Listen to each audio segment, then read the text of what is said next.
पुस्तक लक्ष्य और कार्य, लोकहित प्रकाशन, लखनऊ द्वारा प्रकाशित। प्रस्तुत पुस्तक परम पूज्य बाला साहब देवरस जी के कुरुक्षेत्र में कार्यकर्ताओं के सम्मुख 1965 में दिए गए 6 भाषणों का संकलन है। सन 65 में वे राष्ट्रीय स्वयंसेवक संघ के सरकार्यवाह थे। उनकी अधिकृत वाणी द्वारा संघ कार्य के लक्ष्य एवं उसकी विशिष्ट कार्य पद्धति के विकास की प्रक्रिया तथा अनेक प्रकार की परिस्थितियों में कार्य की भूमिका का स्पष्टीकरण, हमारे मन में उठने वाले विविध प्रश्नों का सटीक उत्तर एवं समाधान इस पुस्तक में है। राष्ट्रीय स्वयंसेवक संघ समस्त परिस्थितियों में एक आधारभूत कार्य है तथा उसका अंतिम लक्ष्य इस दयनीय समाज का परिवर्तन कर उसे एक जीवमान स्वाभाविक स्वरूप प्राप्त कराने का है। इस सब का विवेचन बड़े सरल ढंग से पूज्य बाला साहब देवरस जी ने इस पुस्तक में किया है। यद्यपि इन भाषणों को दिए हुए अनेकों वर्षों का कालखंड व्यतीत हो चुका है, परंतु ये आज भी अतीव मार्गदर्शक एवं प्रेरणाप्रद हैं। विश्वास है कि सभी बंधु इस संकलन से लाभान्वित होंगे। इस पुस्तक का पहला भाग, हेडिंग है कार्य का लक्ष्य। राष्ट्रीय स्वयंसेवक संघ का कार्य एक सार्वजनिक कार्य है। परिस्थितियों के अनुसार इस कार्य पद्धति में थोड़ा बहुत परिवर्तन आना स्वाभाविक है। जैसे जैसे परिस्थितियां बदलती जाती हैं, उनके अनुरूप ही संघ का विचार रखने के ढंग में भी परिवर्तन आ जाता है। अतः कुछ परिवर्तित पद्धतियों के कारण संघ के संबंध में भ्रमित नहीं होना चाहिए। 1940 के पूर्व तथा उसके बाद उदाहरणों में भिन्नता होते हुए भी आधारभूत विचार अपरिवर्तित एवं समानता से परिपूर्ण है। संघ का उद्देश्य हिंदू समाज को संगठित कर उसे शक्तिशाली बनाना है। यह एक भावात्मक विचार है, इसके कारण इसे समझना थोड़ा कठिन प्रतीत होता है। इसकी अपेक्षा 2-4 वर्षों में प्राप्त हो जाने वाले जो लक्ष्य है वो शीघ्र समझ में आ जाते हैं। संघ का लक्ष्य कुछ कठिन प्रतीत होने के कारण ही मन में प्रश्न उठते रहते हैं कि संघ का कार्य कब तक करना है, हमारी शक्ति का स्वरूप क्या है, कितना है, इत्यादि। इसे समझने के लिए हमें संघ के अंतिम लक्ष्य का विचार करना होगा। राष्ट्रीय स्वयंसेवक संघ हिंदू समाज को सामर्थ्य संपन्न करना चाहता है। उसकी इच्छा है कि यह सामर्थ्य समाज में स्वाभाविक रीति से सदैव विद्यमान रहे। किसी बाह्य संगठन द्वारा सदैव समाज की रक्षा की जाती रहे, यह उचित नहीं है। एक विशिष्ट प्रकार का व्यवहार करने वाले व्यक्तियों का समूह ही समाज कहलाता है। व्यक्तियों के किसी भी समूह अथवा सिनेमा घर में एकत्र भीड़ को समाज नहीं कहते हैं। समाज की संज्ञा प्राप्त करने के लिए विशिष्ट व्यवहार करने वाले व्यक्तियों के बीच एक स्वाभाविक व्यवस्था चाहिए, क्योंकि उस व्यवस्था में ही समाज की वास्तविक सामर्थ्य निहित है। जब समाज में इस प्रकार की सामर्थ्य जागृत होती है तो वह अपनी हर समस्या का हल निकालने के लिए स्वयं सदा तैयार रहता है। संघ इसी प्रकार के स्वाभाविक सामर्थ्य के जागरण का कार्य कर रहा है, परंतु इसके पीछे यह धारणा कदापि नहीं है कि यह कार्य यावत चंद्र दिवाकरौ चलता रहेगा। अब प्रश्न उठता है कि यह कैसे होगा। द्वितीय महायुद्ध के समय इंग्लैंड का उदाहरण इस प्रश्न का उत्तर देते हुए इसकी दिशा का निर्देश करता है। महायुद्ध की चपेट में पड़कर फ्रांस, पोलैंड आदि देश कुछ ही दिनों में समाप्त हो गए। इंग्लैंड भी अपने शस्त्रास्त्र समेटकर डंकर्क से भाग गया। लगता था कि अब इंग्लैंड समाप्त हो गया। बड़े बड़े लोगों का अनुमान था कि वह जर्मनी से संधि कर लेगा।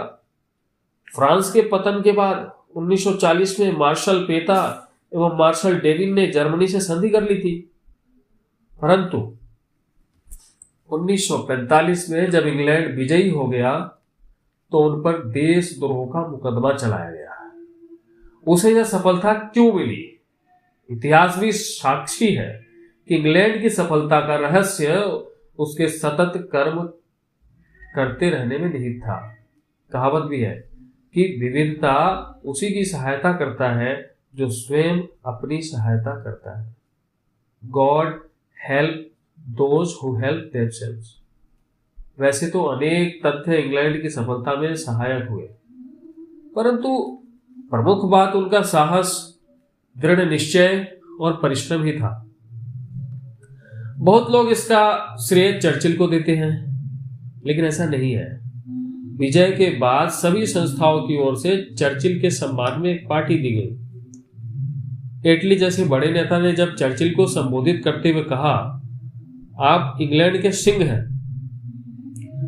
You are the lion of England.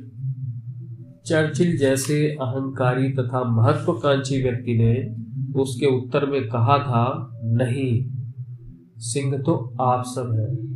आप लोगों के दम पर ही मैंने सिंह की गर्जना की है। No, I am not the lion, you all are lions. I simply roared for you.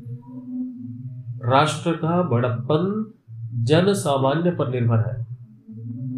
अंग्रेजी के स्वभाव में जो सामर्थ्य छिपी है, सफलता का सारा श्रेय वास्तव में उसी को है। युद्ध काल में उन पर नित्य बमबारी होती थी, मकान नष्ट हो गए थे, जनता खाइयों में सोती थी। 6-7 वर्ष तक बहुत ही कठिन जीवन व्यतीत करना पड़ा था। किसी ने भी आत्मसमर्पण अथवा शरणागत होने की आवाज तक नहीं उठाई। संपूर्ण समाज के प्रत्येक अपेक्षा की पूर्ति हेतु अपनी संपूर्ण शक्ति लगा दी। उन्होंने संकटों पर विजय प्राप्त कर ली। अतः जो समाज स्वाभाविक रूप से शक्तिशाली एवं साहसी होता है, वही अपने को सुरक्षित रख पाता है। जब तक समाज की यह स्वाभाविक अवस्था नहीं बनती, उसकी अंतर्बाह्य समस्याएं सुलझाई नहीं जा सकती। संघ कार्य की कल्पना भी ऐसी ही है।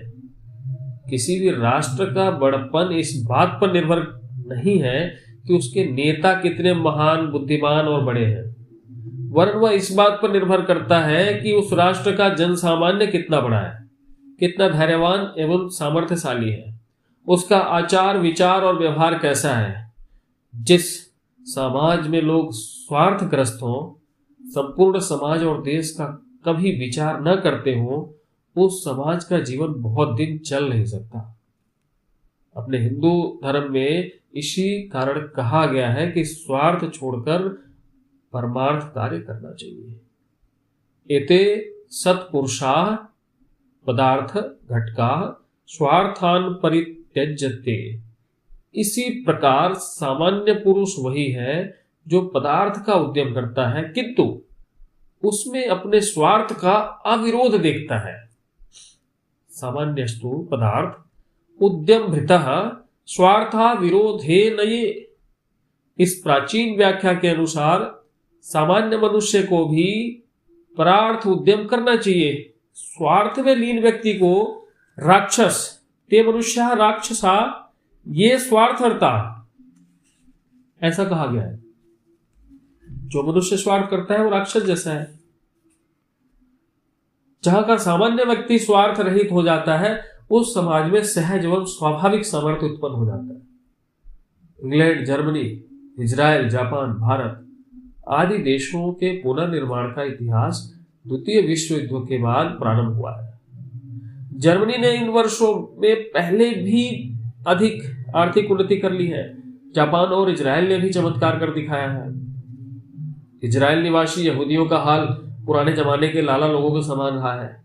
इतिहास में उन्हें पैसे के लिए मरने वाले, लोभी, कायर, युद्ध कला से अनभिज्ञ आदि बताया गया है। परंतु यही यहूदी 16 वर्ष तक फिलिस्तीन में युद्ध करते रहे। इजराइल की आधी जनसंख्या घरों की छतों पर बैठी लड़ाई लड़ती रही और आधा समाज भूमिगत होकर कारखाने चलाता रहा।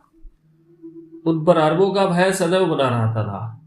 परंतु आज अरबों पर उनकी धाक है। अल्प काल में ही उन्होंने अपनी आंतरिक व्यवस्था उन्नत एवं सुदृढ़ कर ली तथा बाह्य आक्रमण के लिए भी सामर्थ्य उत्पन्न कर ली। यह कैसे संभव हुआ? इसका एक ही कारण है कि वहां के सामान्य व्यक्ति के व्यवहार में समाज में स्वाभाविक सामर्थ्य जागृत हो गई है। थोड़े बहुत लोग अपने परिवार तथा अन्य स्वार्थों का विचार भले ही करते होंगे, परंतु संकट काल में वे स्वभावतः उठ खड़े होते हैं। सामान्य काल में विभिन्न समाजों के जीवन में कोई विशेष अंतर दिखाई नहीं देता। विशिष्ट समय आने पर उसका वैशिष्ट्य प्रकट हो जाता है, परंतु हर समाज अपना यह स्वाभाविक सामर्थ्य प्रकट नहीं कर पाता। संस्कृत में एक सुभाषित है, काका कृष्णा पीका कृष्णा को भेदो पीका काकयो, बसंत समय प्राप्ते काका काका पीका पीका। जैसे बसंत के आगमन पर कोयल और कौवे के भेद का पता चल जाता है, वैसे ही संकट काल आने पर सबल और निर्बल समाज का भेद भी प्रकट हो जाता है। अपने समाज के सामान्य लोगों में जो शक्ति का वास्तविक स्रोत है, उसी स्वाभाविक सामर्थ्य को जागृत करने के लिए संघ कार्य चल रहा है। जितनी जल्दी यह कार्य होगा, संघ का कार्य उतनी ही शीघ्रता से पूर्णता को प्राप्त होगा। स्वाभाविक सामर्थ्य का जागरण ही लक्ष्य है। राष्ट्रीय स्वयंसेवक संघ यावत चंद्र दिवाकरौ बनाए रखने की अपनी कोई कल्पना नहीं है। डॉक्टर जी कहा करते थे, हमें संघ की कोई जुबली नहीं बनानी है। वे याची देही याची डोला, यानी इसी देह और इसी आंखों से समाज में स्वाभाविक सामर्थ्य उत्पन्न हुई देखना चाहते थे। संघ अपने इसी रूप में सदैव सब कुछ करता नहीं रहेगा। संघ जो चाहता है वह इस समाज के जन सामान्य के द्वारा स्वतः होना चाहिए। अनेक बार यह प्रश्न आता है कि हमारा अंतिम लक्ष्य कब पूर्ण होगा। किस वस्तु की प्राप्ति के बाद यह समझना चाहिए कि संघ का उद्देश्य पूर्ण हो गया और उसकी प्राप्ति हेतु कितने वर्षों तक और काम करना पड़ेगा, आदि आदि प्रश्न। ऐसे प्रश्नों का साधारणतः यही अर्थ होता है कि प्रश्न करने वाले स्वयंसेवक शायद कार्य करते करते थक गए हैं। परंतु इसका एक अर्थ यह भी है कि स्वयंसेवक वास्तव में संघ को समझने के लिए ही ऐसा पूछता है। संघ कार्य का कोई निश्चित कार्यक्रम, टाइम टेबल नहीं है। व्यक्तिगत दृष्टि से संघ का कार्य हमें जीवन पर्यंत करना है। संघ का अंतिम लक्ष्य अपने इस समाज में स्वाभाविक सामर्थ्य जगाना है। इसके बिना समाज का स्थायी संकट हल नहीं हो सकता। विश्व में जहां के समाज अधिक जागृत, विकसित और अपनी स्वाभाविक स्थिति में थे, वहां थोड़े प्रयत्न और कम समय में ही उनकी उन्नति हो गई। परंतु अपने इस हिंदू समाज की परिस्थितियां भिन्न है। हजारों वर्षों की विदेशी दासता के कारण अपने समाज की स्वाभाविक स्थिति समाप्त होकर विकट तथा विशृंखल हो गई है। यह स्थिति कितने वर्षों में ठीक हो पाएगी, यह कहना कठिन है। डॉक्टर जी की तो इसी जीवन में और इन्हीं आंखों से यह सफलता देखने की प्रबल इच्छा थी, परंतु वह पूर्ण नहीं हुई। हमारे समाज की दशा बहुत अधिक गिरी हुई है। हो सकता है कि उसे सुधारने में अधिक समय लगे। देश में अनेक समस्याएं हैं, प्रांत प्रांत के भेद, भाषा भाषा के भेद, ब्राह्मण अब्राह्मण के भेद। एक समस्या को हल करते समय बीच में दूसरी नई समस्या उठ खड़ी होती है। जैसे औरंगजेब की मृत्यु के बाद उसके लड़के ने संभाजी के सुपुत्र साहू को छोड़ दिया। अब साहू तथा राजाराम की पत्नी ताराबाई में परस्पर संघर्ष हो गया। आज भी उत्तर दक्षिण तक संपूर्ण देश में तरह तरह के प्रश्न उठ खड़े हुए हैं। इतनी उलझने बढ़ गई हैं कि उन्हें हल करने में अधिक समय लगाना स्वाभाविक है। जैसे टूटे मकान को सुधारने का यत्न करने में एक लकड़ी निकालने से अनेक बार दूसरी सड़ी हुई निकलती है, इसी प्रकार एक के बाद दूसरी लकड़ी खराब निकलने से सारी छत बदलनी पड़ती है। सफलता मिलने में देर होने के कारण निराशा उत्पन्न नहीं होनी चाहिए। आज पाकिस्तान और अन्य देशों में हिंदू मार खाता ही है, हिंदुस्तान में भी उसे मार खानी पड़ती है। फिर यदि निराशा लेनी हो तो कोई यह सोच सकता है कि इस हिंदू समाज में जन्म लेना भी बड़े दुर्भाग्य की बात है, लेकिन इस प्रकार से विचार करना ठीक नहीं है। जब तक समाज की स्वाभाविक स्थिति का निर्माण नहीं होगा तब तक ये दुखद परिस्थितियां बदल नहीं सकती। शिवाजी के समय में कुछ चेतना आई थी। संभाजी की हत्या के बाद राजा राम को बचाने के लिए उन्हें दक्षिणी में जिंजी के किले में रखा गया। औरंगजेब की सेना से घिर जाने के बाद वे निकल भागे। संताजी घोरपड़े, धनाजी जाधव सरीखे बड़े बड़े सेनापति गुरिल्ला युद्ध चलाते रहे। संपूर्ण समाज ने उन्हें सहयोग दिया। वहां के गांवों से ही उन्हें लड़ने के लिए युवक तथा भोजन के लिए खाद्यान्न मिलता रहा। शत्रुओं की गतिविधियों की जानकारी सर्वसाधारण समाज से उन्हें मिलती रहती थी। औरंगजेब को जब पता चलता कि अमुक गांव के लोगों ने मराठों को रसद दी है, सेना और शस्त्र दिए हैं, उन्हें समर्थन दिया है, तो वह उस गांव को नष्ट कर देता था। वहां के निवासियों का कत्लेआम किया जाता था, घर फूंक डाले जाते थे, फसलें नष्ट कर डाली जाती थी। इन अत्याचारों और दमन के बाद भी वह समाज मुगलों के विरुद्ध होने वाले संघर्षों को अपना सक्रिय समर्थन देता रहा। परंतु यह स्थिति कभी कभी ही समाज में रही है। ऐसी चिंगारियों के कभी कभी प्रकट होने से कुछ नहीं हो सकेगा। वास्तव में जागरण की इन चिंगारियों को एक स्थायी ज्वाला बनाने की आवश्यकता है।